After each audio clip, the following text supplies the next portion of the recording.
Let's start with what's in the news. You've got pressure in Ukraine at the border with Russia and NATO building troops, threatening this eastern front of Europe. What would you do if you were in charge?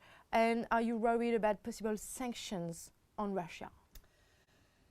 Écoutez, d'abord, je constate une chose. Note that the European Union, which has asked all countries to abandon their diplomacy, is totally absent from the discussions.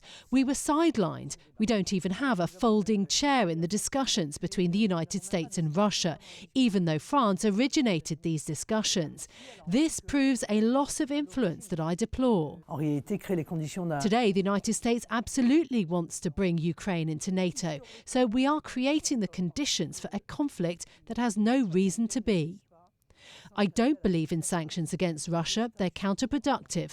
A new kind of Cold War has been created and the EU followed the United States. The reality is that Russia has been pushed into the arms of China. I think there is far greater danger in pushing Russia into the arms of China than in maintaining diplomacy with Russia and instead absorbing it into a European process. Does that mean you would be in favor of a tougher approach with China and less tough, better relationship with Russia? Moi, je pense qu'il faut que... I think Europe needs to restore the relationship with Russia. I'm not fooled by anything. Every power defends its own interests.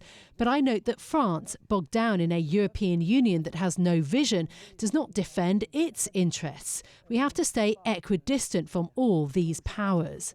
C'est-à-dire ne pas avoir avec... Today, we're struggling with a communication policy that stirs up tensions.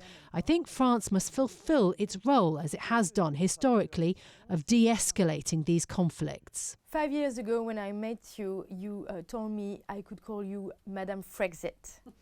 At the time, you wanted to leave the EU and leave the euro.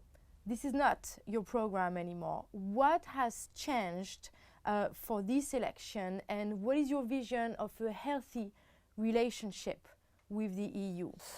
Alors non, c'est vrai, nous avons... It's true, we've given up on leaving the EU and the euro for several reasons. The first is that the EU itself has changed a lot. Certain fixed ideas have faded away, things that seemed unacceptable to us. For example, nobody talks about the Maastricht criteria anymore. When I called for the creation of money to support the economy in Europe, I was often dragged through the mud. In the meantime, the EU has created money. I think it must be around 3,000 billion euros.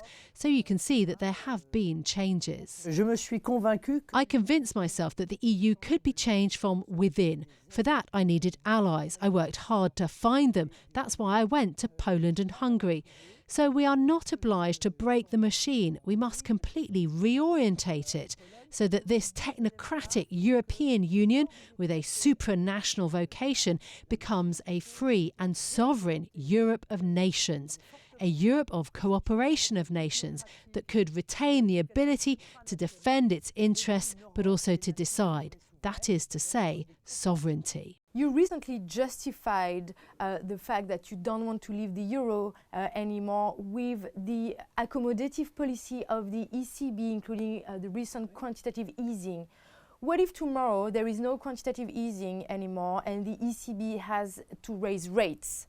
Does that mean that you would want to leave the euro then? L'euro a des inconvénients. The euro has disadvantages. It has been part of the deindustrialisation of our country, of unfair competition. But it's true that the policy of quantitative easing has greatly mitigated the negative effects of the euro. It remains a stable currency, and that is one of the advantages. I do not believe at all that the ECB plans to stop creating money, because if it does not, the system will no longer be able to function. So it's an unreal prospect. Je pense que les accords de libre-échange... But I think that free trade agreements must absolutely be renegotiated because they prevent us from choosing the kind of society we want. I think agriculture should be taken out of free trade agreements because food is not a commodity like any other. Food is not the same as tyres or wood to make furniture.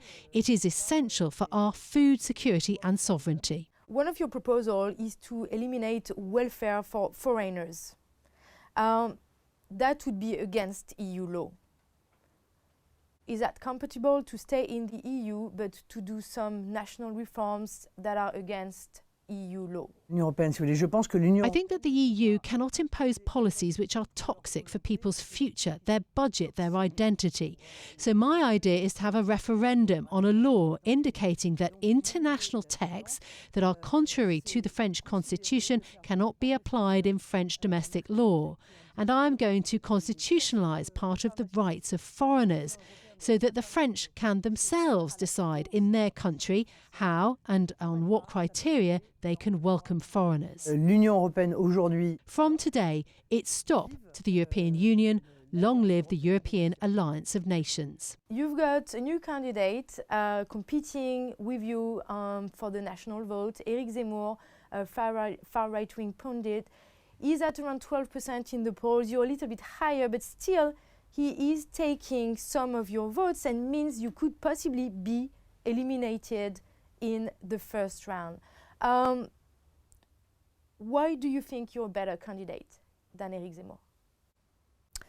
Je pense que je suis une meilleure candidate. I am a better candidate because in reality Éric Zemmour does not contribute anything on fundamental issues such as security and immigration.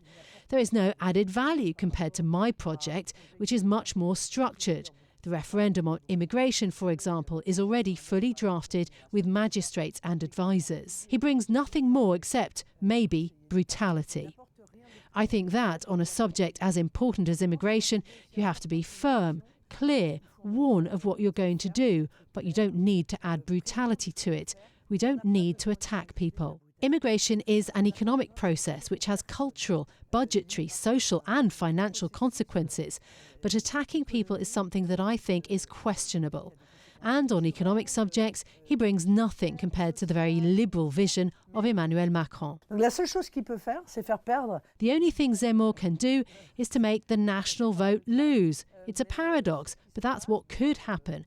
Maybe it's his ego. Sometimes when men do irrational things, one has to ask if it's about pride. Would you ever consider, let's say in March, the polls are similar, would you ever consider to unite with him in order to make sure the national vote makes it to the second round? Are you leaving the door open? Je verrai bien quelle sera. I will see what will be Éric Zemmour's choice. The problem is that Éric Zemmour's campaign is made up of a lot of different sorts of people. It brings together all the pillars of the true French extreme right without any real coherence. So he's the real far right and you're... Y a des gens qui. There are people with Zemmour who are extremely radical. There are people around him who have backgrounds that I wouldn't want in my team. If by March he knocks on the door and say, can I join your candidacy, would you leave the door open? Oui, parce que je pense que moi je suis dans un état. Yes, because I'm thinking about uniting people. For me, this presidential election is divided into two camps, those who believe in France and those who no longer believe in it. Maintenant, nous avons sur des sujets précis. We have deep differences with Zemmour on the role of women, on the political brutality he wants to implement. He's an ideologue. I am not. This has caused him to say some very shocking things.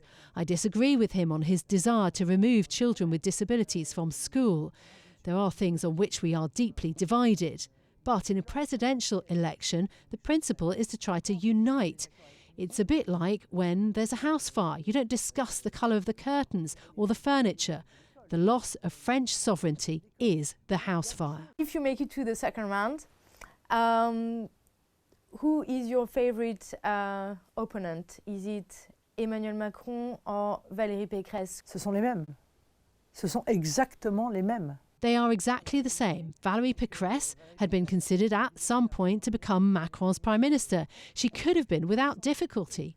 They have the same political DNA. They think the same about Europe, the economy, free trade. They think the same about everything. Ils sont tous les deux mondialistes en réalité. They are both globalists. I am national. These are two different views. You have to accept that. It's really the choice that the French will have to decide between the national and the global. So Valérie Pécresse or Emmanuel Macron, it's the same. Obviously, we have the energy crunch as we speak. About 10 days ago, EDF shares lost about 25% in one day after the government decided to cap electricity prices. What would you do if you were in charge? Should we nationalize EDF?